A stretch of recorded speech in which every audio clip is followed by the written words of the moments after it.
first of all, it's been a funny couple of weeks, hasn't it? But you've got a new manager in the building now. Just from your initial first couple of days with him, what have you made of him and how he's addressed the team? Yeah, it's been a bit of a weird 2 weeks.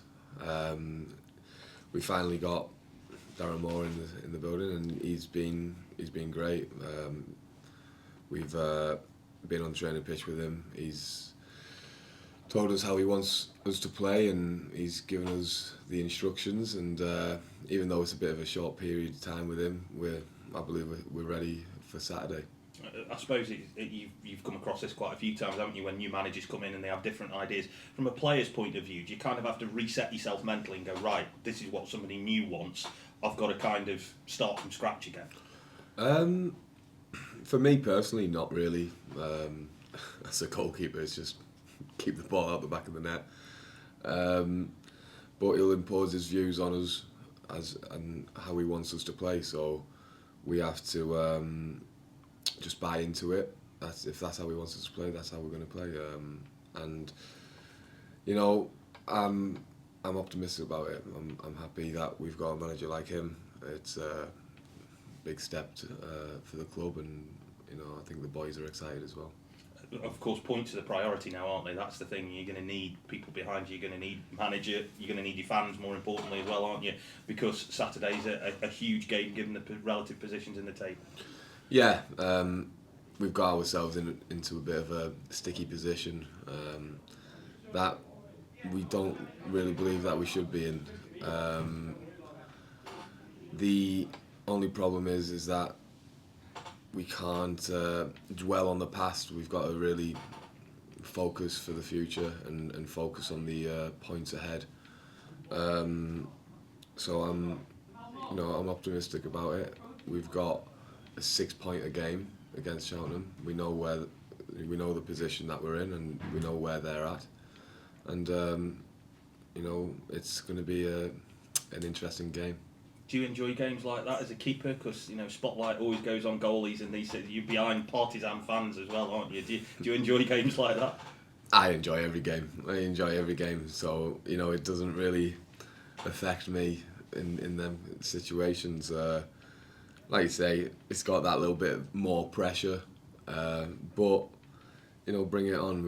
We've played some big games this season, and we've come out on top. So let's hopefully we come out on top in this one. It's the start of a pretty tough sequence of fixtures as well, isn't it? And because of the postponements and such, you're going Saturday, Tuesday.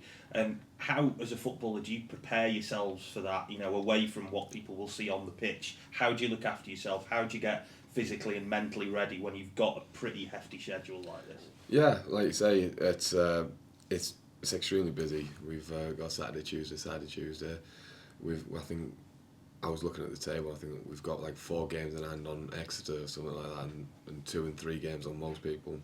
So we're going to have to cram them games in somewhere.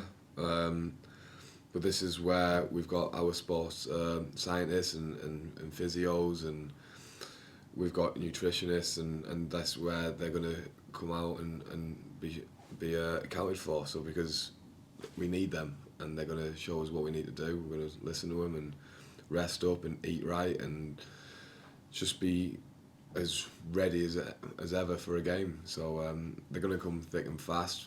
We've got people coming back from injury, which is great, and like you say, they are coming thick and fast, but I think we're going to be ready for them. Is it different for a keeper? Because with the greatest will in the world, I don't imagine you run as much as some of the others.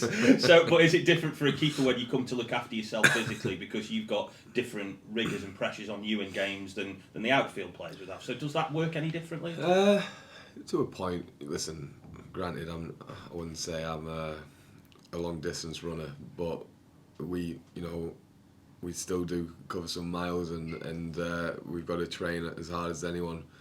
But really, when it's Saturday, Tuesday, it's about keeping your body fresh. We don't want to be going over the top in training. We want to be playing the game, rest up, and then take over. And that's what I like to do, and that's what we have been doing. So it's a bit different for the outfield players. They've still got to keep topped up and keep stay fit.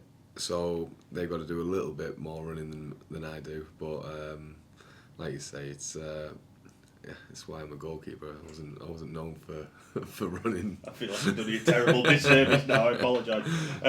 For your own form, then, I'm at Lake Orient game last week. You know, you produced saves that other keepers maybe not are able to make. Over the course of the season now, and looking at your stats with the forward passes, I think you were top of the amount of forward passes played of most outfield players as well. How do you feel your game has maybe developed or changed or improved over the course of this season, do you feel? Yeah, I mean, the Leyton Orient game was a great game. Personally, I wouldn't say it was a great game for Port Vale, but personally it was great. You know, I was making saves and I felt comfortable. For the passing wise, it's I've always felt comfortable with the ball at my feet.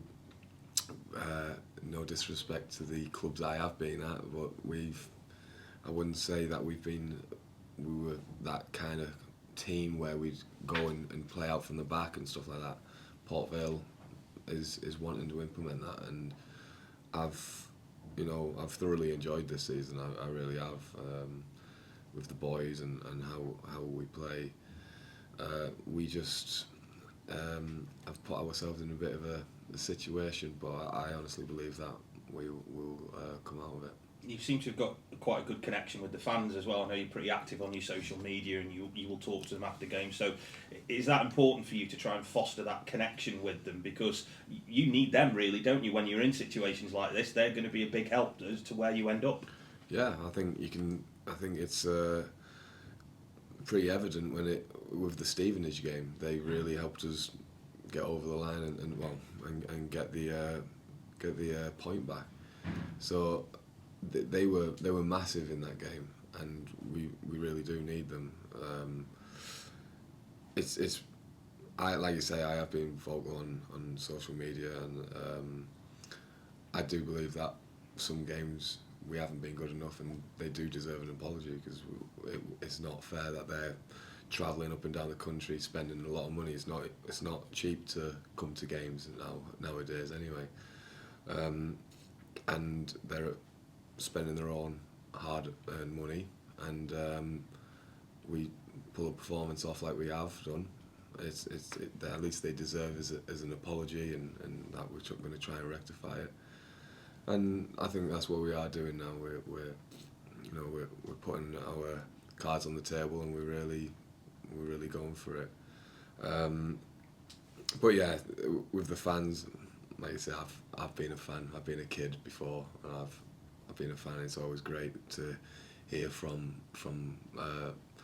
the footballers and that you support. I mean, Twitter and Instagram wasn't around when I was 7 or 8, but it's great that we can communicate through that kind of social media.